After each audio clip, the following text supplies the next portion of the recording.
할렐루야. 우리 시간에 은혜 받을 말씀은 계속해서 사도행전 3장입니다. 3장 19절 말씀부터 우리 한 절씩 읽으면서 같이 은혜를 나누겠습니다. 시작. 그러므로 너희가 회개하고 돌이켜 너희 죄 없이 함을 받으라. 이같이 하면 새롭게 되는 날이 주 앞으로부터 이를 것이요 또 주께서 너희를 위하여 예정하신 그리스도 곧 예수를 보내시리니 하나님이 영원 전부터 거룩한 선지자들의 입을 통하여 말씀하신 바 만물을 회복하실 때까지는 하늘이 마땅히 그를 받아두리라. 아멘. 아멘. 살아계신 아버지, 은혜와 사랑을 주님 감사합니다. 오늘도 하나님께서 크신 은혜의 시간을 허락하시고 간만도 주님 은혜 가운데 우리를 쉬게 하시고 또 한 날을 허락하시면서 이 새벽에 주님을 찬양하며 또 생명의 떡을 받기를 원합니다. 이 시간도 하나님의 귀하신 은혜와 은총과 생명과 능력과 치유의 응답과 치유의 말씀을 통해서 우리에게 큰 은총을 베풀어 주시옵소서. 모든 걸 주님께 부탁하며 예수님의 이름으로 기도 올려옵나이다. 아멘. 할렐루야. 하나님은 여전히 오늘도 말씀을 통해서 이렇게 말씀하십니다. 그러므로 여러분, 하나님의 말씀을 받을 때 여러분, 우리의 마음의 자세가 중요해요. 내가 하나님 앞에서 하나님의 음성을 듣는다라는 자세로 여러분 받으면, 경청하고 경청하면 신명기 28장 1절로 14절의 말씀이 그대로 이루어질 줄 믿습니다. 또 여러분, 말씀이 선포될 때 우리가 화답해야 될 여러분 말이 있어요. 그 말이 뭐냐면 아멘입니다. 아멘은 하나님께 영광을 돌린다는 의미고요. 아멘은요, 여러분, 하나님 말씀이 그대로 나에게서 또 그 말씀 우리 삶 속에서 이루어질 줄 믿습니다라는 신앙의 고백의 소리입니다. 또 아멘은요, 우리 마음속에 기도의 제목이 담겨져 있습니다. 그러므로 여러분, 말씀이 선포되고 전파될 때마다 입술을 열어서 소리내서 아멘함으로 아멘의 은총을 받는 여러분 되시기를 다시 한번 주 이름으로 축원합니다. 할렐루야. 자, 우리는 지금 계속해서 사도행전 말씀을 통해서 같이 은혜를 나누고 있습니다. 여러분, 반복이 능력이잖아요. 지난 또 한 주간 동안 명절 때문에 한 주간 또 새벽 예배를 더 드리지 못했어요. 자, 우리는 반복이 능력입니다. 자, 1장입니다. 1장에서는 우리가 알아야 될 중요한 부분은 다른 게 아닙니다. 약속하신 말씀을 그대로 순종하는 거다. 부활하신 예수님께서요, 이제는 너희가 예루살렘을 떠나지 말고 여기에서 기다리라. 그러면 내가 몇 날이 못 돼서 내가 약속하신 성령을 보낼 것이라고 이렇게 약속을 하시고 승천하셨습니다. 자, 그리고 이 약속을 믿고 기다리고 예루살렘에서 기다리고 있던 자들이 2장에 들어와서는 그들이 같이 모여서 마가다락방에서 기도할 때에 성령의 임재하는 역사가 일어나는 거예요. 각자에게 임재하고 각자에게 역사가 나타납니다. 그리고 방언을 말하기 시작하고 그 방언을 통해서 많은 지역에서 모였던 디아스포라의 이 사람들에게 각 나라의 말을 통해서 복음을 증가하기 시작하고 있다는 말입니다. 그들에게 들려지는 거예요. 자, 그렇게 그 소리를 들을 때 듣는 그 반응이 두 가지입니다. 한 사람은 그 은혜, 하나님의 그 놀라운 역사의 광경을 보면서 영광을 돌리는 놀람이었어요. 또 한 무리는 그것을 조롱하면서 저들이 술에 취해서 그런 것이라고 미쳤다라고 말해요. 자, 이 부분에 대해서 이 베드로 사도가 그 증거하는 그 부분에 대해서 변증하는 설교를 시작합니다. 저들이 방언을 하는 것은 그것은 결국은 이미 너희 선조들께서 이미 예언했던 요엘 선지자를 통해서 이미 약속하신 것이고, 심지어는 다윗 같은 사람도 이 부활 신앙을 가지고 있었고, 그 다음에 그 예수 그리스도의 전능하심과 능력하심을 그가 믿고 받아들였던 것을 예언했던 걸 너희가 왜 못하느냐. 그 약속이 이루어진 거고 그 약속을 통해서 성령이 임재한 거야. 자, 이것을 말했어요. 자, 그랬더니 이 말을 듣는 그 마음에, 예를 들면 마음에 어떤 불만, 때로는 이 마음에 대해서 늘 악의적 요소를 가지고 있었던, 또 그 말을 듣고 거기에 같이 편애하고 들었던 많은 무리들이 베드로의 설교를 듣고 난 다음에 뭘로 바뀌어요? 우리가 어찌할꼬? 베드로 사도가 너희가 회개하고 죄 사함을 받아라. 그러면 그리스도께서 성령을 선물로 주실 것이다 라고 하실 때에 그들이 그 말을 그대로 받아들이고 난 다음에 그때 뭐예요? 성령이 그들에게 임재합니다. 성령의 역사가 일어날 때 그들은 어떤 역사가? 변화되는 역사가 나요. 변화되는. 뭐가 변화돼요? 삶이 변화돼요. 삶이. 모이기를 힘쓰고 욕심이 없어지고 기도하기를 힘쓰고, 그러니까 그냥 찬송하기를 좋아하고 교회 전도하기를 좋아하고, 그 다음에 막 모여서 하나님 앞에 기도하고 병자랄 게 기도하고, 이런 기도하는 삶으로 영적 삶으로 바뀌어졌어요. 육적 삶 속에 분주하게 살았던 사람이 온갖 모든 것을 영적 삶으로 바뀌어지는 삶이 바뀌어졌습니다. 그랬더니 그들을 보고, 그들의 삶의 변함을 보고 뭐예요? 전도 역사가 나타났어요.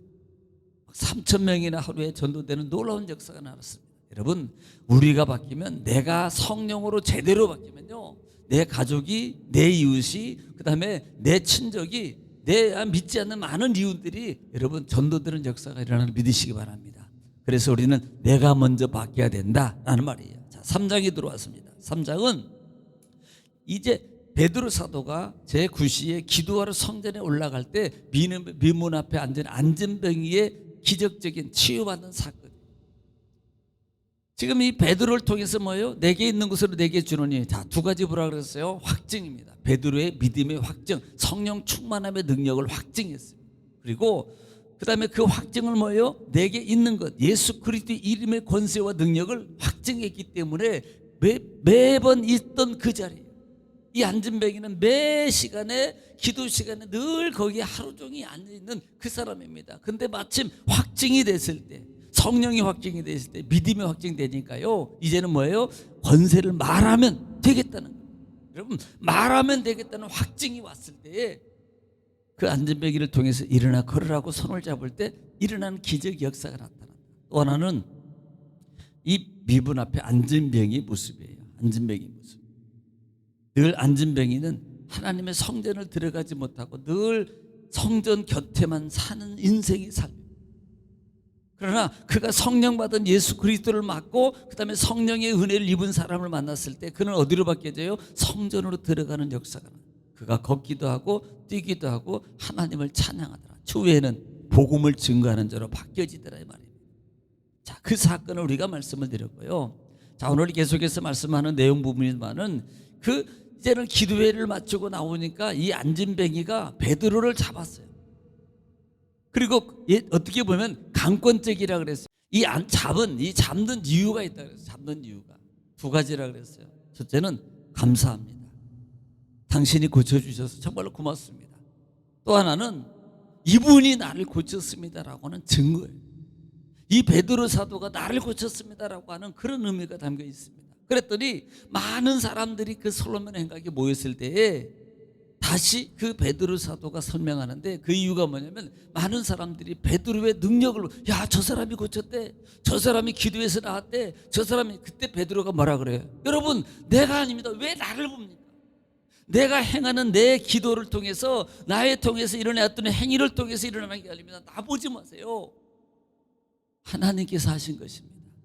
전능하신 하나님께서 하신 것입니다. 이것을 설교하고 있는 것이 이 솔로몬 행각에서 이 베드로 사도가 오늘 본장에 이어지는 부분입니다. 그래서 하나님 보라, 나 보지 말고 우리는 이 부분을 알아야 돼요. 내가 기도했더니 이게 아닙니다. 내가 주의 이름으로 기도했더니 하나님께서 내 기도를 들으시고, 아니, 하나님께서 역사하셨습니다. 하나님께서 고쳐주셨습니다. 오직 누구만 보게 해요? 하나님만 보게 되는 거예요. 내가 막 죽은 사람을 살렸어요. 막 병든 자를 매일 안병을 해결했습니다. 이때 우리는 항상 조심해야 될 게 뭐예요? 내가 아니고 하나님이 하셨습니다. 하나님이 들으셨습니다. 하나님이 긍휼히 여기셨습니다. 하나님이 고치셨습니다라고 여러분 과감하게 이렇게 말해야 돼요. 그래야만이 영적 하나님의 은혜가 소멸되지 않아요. 하나님은 교만한 자를 멀리해요. 겸손한 자에게 은혜를 주십니다. 겸손한 자를 계속 붙잡으시는 하나님이시길 믿으시기 바랍니다. 그래서 우리는 절대 교만하면 안 된다 이 말이에요. 그래서 그 부분을 설명하고 있는 것이에요. 그러면서 심지어는, 야, 너희가 죽였던 예수 그리스도, 그분은 하나님이 살리셨어. 그 하나님이 살리신, 하나님이 하신 거야 라는 부분을 지난 시간까지 계속 말씀을 드렸습니다. 자, 오늘은 이 19절 말씀부터 보면서 말씀을 또 나누겠습니다. 19절 말씀입니다. 그러므로 너희가 회개하고 돌이켜 너희 죄 없이 함을 받아라. 이같이 하면 새롭게 되는 날이 주 앞에서부터 이를 것이요. 자, 지금 이렇게 나보지 말고 하나님 봐야 돼. 그 하나님은 그 너희가 죽였던 예수 그리스도 살리신 분이야. 그러면서 그 부분을 말하는 겁니다. 자, 그러면서 오늘 19절 말씀에 말하는 것이 뭘 말하는 거예요? 너희는 회개하고 돌이켜서 그랬어요. 이 돌이키라는 말이 돌아서라는 말이에요. 이 돌아서라라는 말이에요. 이 말의 모습이 돌아서라, 회개라는 부분은 돌아서라, 바라보라, 그 다음에 돌아가라는 말이에요. 그러니까 너희는 하나님께로 돌아가라 말이에요.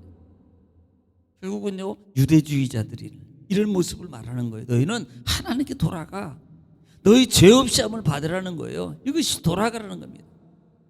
이것은 마치 2장 38절 말씀에서 우리가 언급하는 것처럼 우리가 어찌할까 하잖아요. 이 제자들이, 이 무리들이 뭐라고 그러는지 한번 들어보시기 바랍니다. 2장 38절이에요. 시작. 베드로가 이르되 너희가 회개하여 각각 예수 그리스도의 이름으로 세례를 받고 죄 사함을 받으라. 그리하면 성령의 선물을 받으리니. 예, 지금 그들이 베드로의 설교를 듣고 난 다음에 어찌할 거라고 할 때 너희가 그리스도의 이름으로 죄사함 회개하고 죄사함을 받으라. 그러면 성령을 받을 것이다 라는 그런 의미의 말씀을 또 던지고 있는 거예요. 너희가 돌이켜서 너희 죄 없이 함을 받으라라고 말합니다. 왜? 불신의 죄였거든요. 그들의 동조에서 아 진짜 그런가 보다 이렇게 했던 그 불신의 죄예요. 그러면 이같이 하면 새롭게 되는 날이 주 앞으로부터 이룰 것이요. 이미 전에 말했던 그 부분은 현실적인 거고요, 현장적인 거고요. 오늘 19장의 본문은 현실과 미래적인 부분을 말하고 있는 것을 우리가 보라 이 말입니다. 그러면 성령을 선물로 받으리라고 하는데 여기서 새롭게 되는 날이라는 말의 의미가 아낙시라는 단어, 아납시스라는 단어를 쓰는데 이것은 상쾌해질 것이다, 쉬쉬게 하게 될 것이다, 그 방에 해방을 받을 것이다 라고 말합니다. 두 가지 의미예요. 첫째는 죄에서 해방을 받을 것이다 라는 현실적입니다. 이 죄에서 해방은 현실과 미래의 영원성을 말하는 거예요. 그러므로 오늘 여기서 말하는 부분은 너희가 하나님의 자녀가 될 것이고, 그 다음에 너희가 죄사함을 받게 될 것이고, 이제는 하나님의 자녀가 되고, 그 다음에 영원한 하나님 나라의 상속자가 되어서 참 기쁨과 휴식에 취하는 그 영원한 나라의 백성이 될 것이야 라고 미래적인 부분을 말하고 있는 거예요. 너희가 정말로 그리스도를 받아들이면, 죄사하면 지금 죄도 사할 뿐만 아니라 죄사함뿐만 아니라 그 죄사함으로 하나님의 자녀가 되면 뭐가 돼요? 영원한 하나님의 백성이 된다라는 부분을 말하는 거예요. 20절입니다. 또 주께서 너희를 위하여 예정하신 그리스도 곧 예수 그리스도를 보내시리니라고. 뭘 말하는 거예요? 재림주를 말하는 거예요. 재림주. 다시 오실 예수 그리스도를 심판하실 주가, 이제는 예수님께서 그 예수님이 뭐예요? 이미 우편에 앉아 계셨다고 말씀하셨잖아요. 그래서 그 앉아 계신 예수님이 오실 것이다 라고 말하는 거예요. 뭘로? 심판주로 오실 것이다 이렇게 말씀하고 있는 거예요. 21절입니다. 하나님이 영원전부터 거룩한 선지자들의 입을 통하여 말씀하신 바 만물을 회복하실 때까지는 하늘이 마땅히 그를 받아두리라 라고 말해요. 그때 어디예요? 하나님 나라가 이루어질 때 이 부분이거든요. 그래서 그때까지 하나님 우편에 계시니까, 다시 말하면 이것이 전절에서 계속 기억되는 말이에요. 그러니까 하나님이 영원전부터 거룩한 선지자 입을 통해서 말씀하신 바, 그렇게 이미 예언하신 바 만물을 회복하실 때까지, 그러니까 만물의 회복이 뭐예요? 이제는 예수 그리스도로 말하면 심판하는 새 하늘과 새 땅을 창조하실 때, 이루실 때, 그때까지, 그때에 하늘이 마땅히 그를 받아두리라. 그때를 이룰 때까지 하나님 우편에 계신다는 말을 의미합니다. 하여튼 하나님 은혜 가운데 주신 우리가 정말 회개하고 주님 앞에 돌이킴의 삶 속에서 겸손함으로 살아갈 때 하나님은 우리와 함께 하신다. 정말 새롭게 된 날까지 주님은 그때 이것은 결국은 우리가 준비하고 있어요. 예비하는 삶은 결국 뭘 말하는 거예요? 나의 주신 사명을 감당하는 삶. 이것이 예비하는, 가만히 있는 게 준비하는 게 아니고요, 내가 삶 속에서 주신 달란트, 주를 위해서 정말 찬양하고 전도하고 봉사하고, 그 다음에 말씀을 선포하고, 또 우리가 영적 우리의 믿음의 권위를 지키고 신앙을 지켜가면서 살아가는 삶, 이것이 뭐예요? 준비하는 삶이라 이 말입니다. 우리는 언제까지예요? 주님 오실 때까지. 언제까지요? 내 인생의 이 목숨, 육의 생명이 이 땅에 부재하고 있을 때까지, 존재하고 있을 때까지 우리는 늘 준비하는 삶을 살아야 될 줄 믿습니다. 또 그렇게 사시기를 주님 축원합니다. 오늘 또 교회 나라를 위해서, 또 교회를 위해서 여러분 각 기관을 위해서, 여러분 가정과 자녀를 위해서 이제는 주 한 부르시고 통성으로 하나님께 간절히 기도하겠습니다. 다 같이 기도하겠습니다. 주여